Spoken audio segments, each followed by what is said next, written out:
Buenas tardes a todos, a todas. Bueno, este es un nuevo video relacionado con los dos anteriores que subí, que tienen que ver con el positivismo sociológico de Durkheim, pero en este caso desde una visión crítica desde la perspectiva decolonial, para lo cual debo retomar mínimamente algunos conceptos que vimos en los videos anteriores. Esos conceptos tienen que ver con el modelo o la referencia científica del positivismo de Durkheim, que es el modelo de las ciencias naturales, específicamente el modelo biologicista, como marco general metodológico que Durkheim adopta para explicar o estudiar ese objeto social, ese objeto científico que él se propone, que es la sociedad. Eso en primer lugar, ¿no? Recordar el paralelismo que vemos en la obra de Durkheim en cuanto toma muchas de las categorías del biologicismo científico de la época y las traslada al análisis de lo social. Obviamente el biologicismo preponderante de la época era el, el elaborado por Darwin, ¿verdad? En su célebre obra de la evolución de las especies. Eso en primer término. En segundo término, ver cómo Durkheim, adoptando esa referencia, elabora los conceptos de sociedad orgánica y sociedad mecánica y las diferencia según su mayor o menor evolución. Y esa mayor o menor evolución está determinada por la diferenciación en el desarrollo de las acciones sociales o en el desarrollo de las acciones que hacen a una sociedad, que una sociedad pueda producir y reproducir sus medios de vida.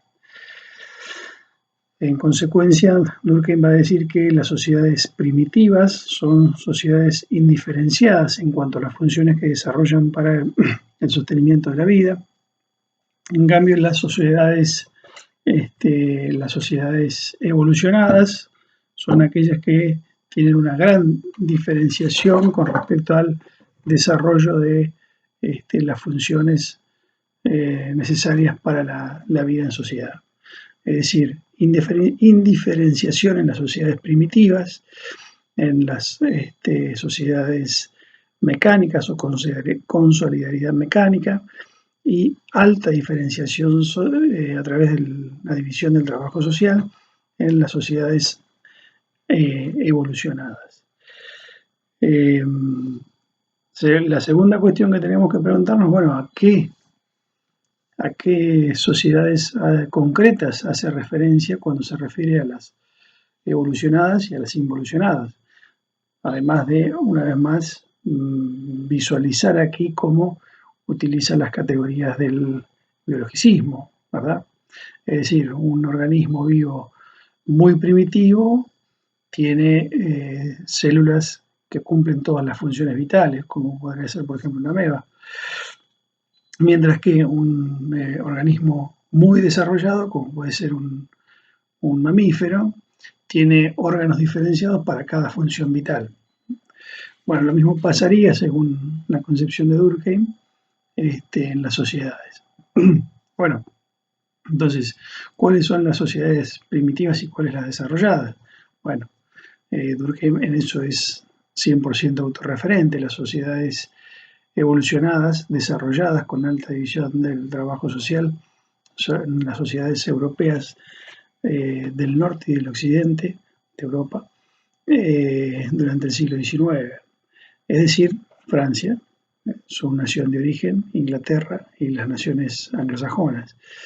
¿Y cuáles son las sociedades primitivas? Bueno, todas las demás que todavía no han pasado por la revolución industrial y no han ingresado a la modernidad, ¿no?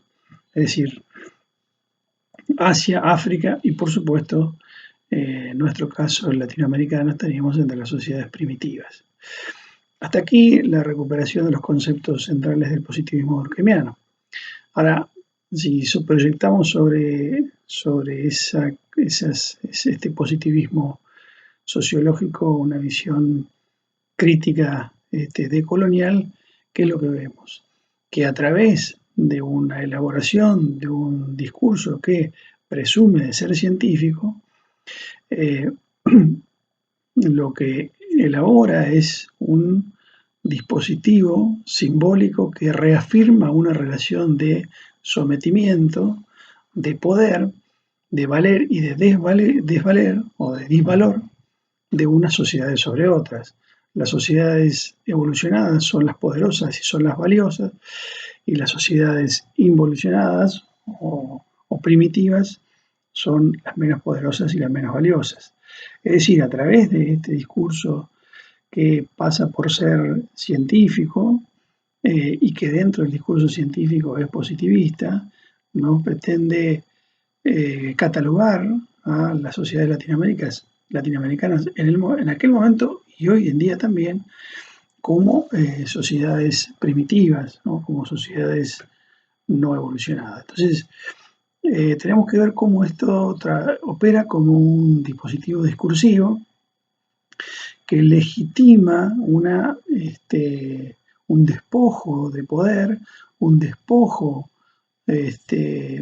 material, un despojo cultural de las naciones latinoamericanas, las naciones africanas, las naciones asiáticas, montando una especie de línea de montaje, valga la redundancia, donde ese despojo de bienes materiales y bienes culturales son extraídos de esas naciones supuestamente primitivas y depositados y aprovechados por las naciones supuestamente evolucionadas, que son las de Europa noroccidental.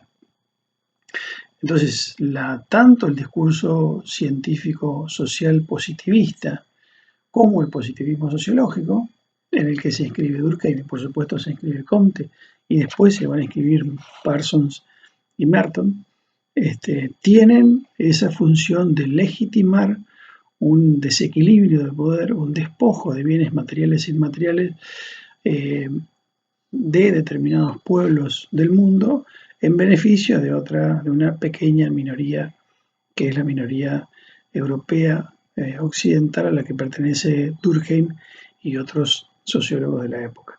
Que además digamos también que ¿por qué estudiar Durkheim en una carrera de abogacía o en alguna otra carrera de ciencias sociales, ¿no? Es decir, si uno lo estudia y lo repite como según los dogmas o las tesis que él elaboró, evidentemente lo que estamos haciendo es reproducir, reforzar ese dispositivo de despojo material e inmaterial. Si no le aplicamos la crítica decolonial, estamos siendo funcionales a esa legitimación del despojo, entre los que cuales Durkheim o el positivismo durkheimiano es uno de ellos, ¿no? Por eso es tan necesaria, tan imprescindible desde este momento y desde este lugar, Latinoamérica siglo XXI, hacer la crítica decolonial, porque está bien que lo estudiemos, que lo conozcamos, que sepamos de qué se trata, pero es fundamental no repetirlo en términos absolutamente teóricos o en términos absolutamente acríticos.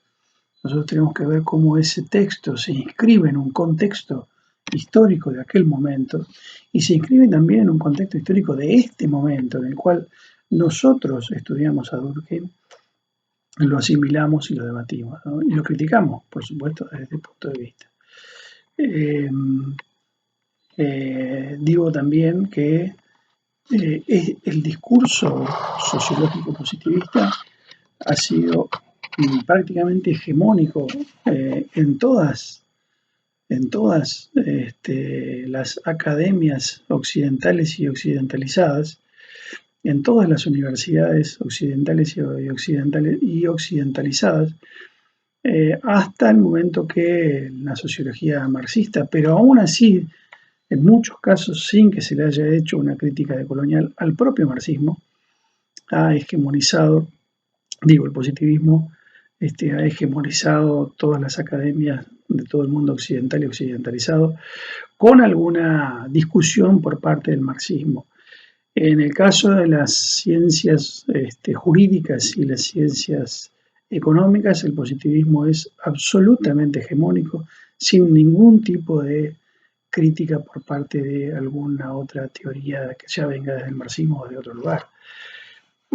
Por supuesto, en las carreras, en la gran mayoría de las carreras de Derecho y de Economía de nuestro país, el positivismo jurídico, el positivismo económico, el liberalismo y el neoliberalismo son completamente hegemónicos, con lo cual estamos reproduciendo en nuestra propia tierra y en nuestra propia realidad los dispositivos que nos han sometido durante 500 años, y por eso es tan importante aplicar la crítica decolonial al positivismo y en realidad a todas las doctrinas y los pensamientos eurocéntricos.